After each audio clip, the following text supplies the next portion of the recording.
The tribunal chamber echoed with raised voices, each word sharper than the last. Draven slammed his fist on the obsidian table, his scaled hand leaving a faint crack in the ancient stone. The Velcor cubs belong to the sovereignty. We found them. We saved them from the dying world of Talrix 9. Across from him, Ambassador Kethar of the Harmonious Coalition hissed through translators, his 6 eyes narrowing in synchronized disgust. Saved? You mean abducted? Your warships orbited their planet like vultures. The cubs are refugees, not trophies. Rhea stood in the corner of the chamber, arms crossed, watching the spectacle with the tired patience of someone who had seen this dance too many times. She was the only human in a room filled with species that considered themselves the galaxy's arbiters of morality. Her simple gray uniform looked dull against the elaborate robes and armor of the assembled delegates, but she didn't care. Fashion had never won wars, and it certainly wouldn't win this argument. The Velcor cubs, 3 of them, no larger than Earth's wolf pups, sat in a containment field at the center of the room. Their crystalline fur refracted the chamber's light into tiny rainbows, and their dark eyes darted nervously between the shouting aliens. They were the last of their kind. When their sun had gone supernova 3 cycles ago, the Velcor species had been erased from existence. These 3 cubs, found in a stasis pod drifting through the debris field, represented an entire civilization's final hope. The sovereignty has the resources to raise them properly, Draven continued, his voice booming. Our xenobiologists are the finest in 12 sectors. We can preserve their culture, their language, your xenobiologists will dissect their minds. Kethar interrupted. You want them as specimens for your academies. The Coalition offers them freedom, a world where they can live without chains. Rhea sighed. Freedom on a Coalition world meant being displayed like exotic pets, paraded through cultural festivals, forever marked as the tragic remnants of a dead species. The sovereignty would at least give them education, structure, but also control, surveillance, a gilded cage of expectations. Both sides claimed righteousness.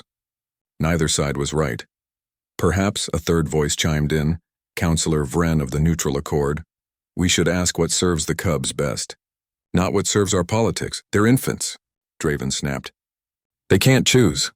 Rhea pushed off the wall and walked forward. Every head turned toward her. Humans were still relatively new to the galactic stage, barely 2 centuries since first contact.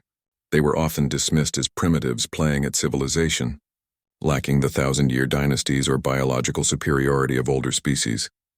Maybe they can't speak your languages, Rhea said quietly. But they can choose, Draven's lip curled. Human, this is a delicate matter.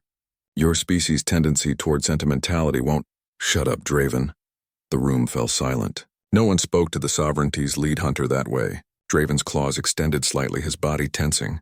But Rhea had already walked past him, approaching the containment field. She knelt down slowly, making herself small, non-threatening. The cubs watched her with those impossibly dark eyes. Rhea didn't speak. She didn't make cooing sounds or attempt communication through translators. She simply sat there cross-legged on the cold floor and waited. What is she doing? Kethar whispered.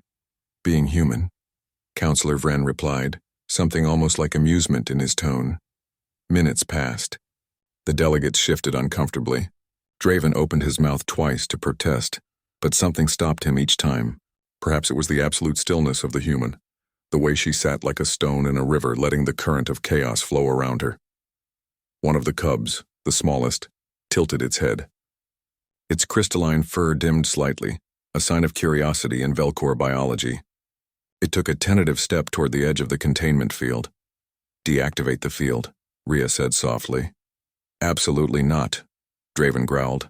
They could be dangerous. Their species had neural capabilities we haven't fully— Deactivate it, Counselor Vren commanded, overriding the hunter's authority. The field shimmered and vanished. The cubs remained where they were, frozen in uncertainty. Then the smallest one moved.